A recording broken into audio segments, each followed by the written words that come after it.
پټه خزانه پټه خزانه د پښتو پیژندګلوي ده او هر آګاه پښتون په خپل هویت او پیژندګلوي کښې اړنګ بړنګ یعنی شک او شبه ناروا ګڼي. پټه خزانه د محمد هوتک د 10 کالو د هڅو او تلاشونو خواره واره یاداشتونه دي چې د پادشاه ضل الله شاه حسین خان هوتک په غوښتنه کښل سوي دي چې د کښنې پیل یې په 1940 سپوږمیز کال د څلرمې خور پر 14مه نیټه د جمعې په ورځ پیل سوی دی او د 1942 سپوږمیز کال د کوچني اختر پر 24مه نیټه د جمعې په ورځ پای ته رسېدلی دی. پټه خزانه په 1928 زیږ یا عیسوي کال یا 1941 سپوږمیز کال کښې د هوتکو د مهال ستر پوهاند ادیب او کړکېشپو یعنی مورخ د داود هوتک زوی محمد هوتک چې د شاه حسین خان هوتک د دلبار منشي و د لومړي پلا لپاره په خپل لاس وکښله. دوهم ګشت د پښتوپال سردار مهردل خان مشرقي په امر نور محمد خروټي کښلې ده او دریم پلا چې محمد اکبر خان هوتک په کوټه کښې وموندله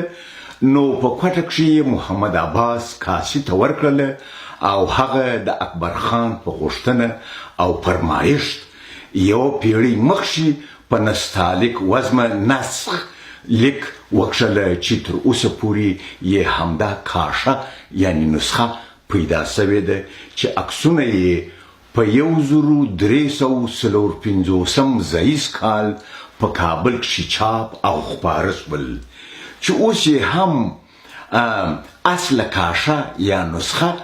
د آرشیف په خطي کتابونو کښې پرته ده.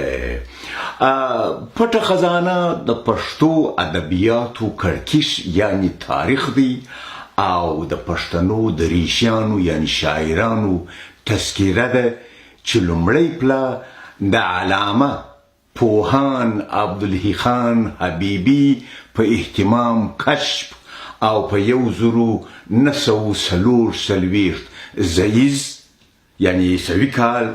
یا 1323 لمریز کال د لوی استاد ویدان یعنی علامه حبیبي په سمون او نشلونه له کابل چاپ او نشر سوله. دوهمه پلا په 1319 لمریز کال د دارالتالیف د ریاست لخوا په تهران کښې چاپ سوه. بیا په 1394 لمریز کال د اطلاعات او کلتور وزارت د پښتو د تقویې او انکشاف د امریت لخوا د ویدان یعنی علامه پوهان حبیبي د یوې نوې سریزې سره د کورنیو او د باندنیو شکمونو په غبرګون کښې خپره سوله او څلورمه پلا په 1396 لمریز کال د ادبیاتو او بشري علومو د پوهنځي لخوا چاپ سوه او په فارسي، دری، انګریزي، روسي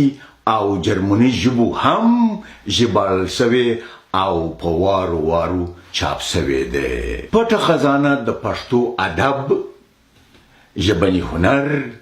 او د لرغونو مهالونو د وګړو یوه ارزښتناکه تذکیره ده چې د 11 پیړیو یعنی د دوهمې یونیزي یا هجري پیړۍ له نیمایي څخه بیا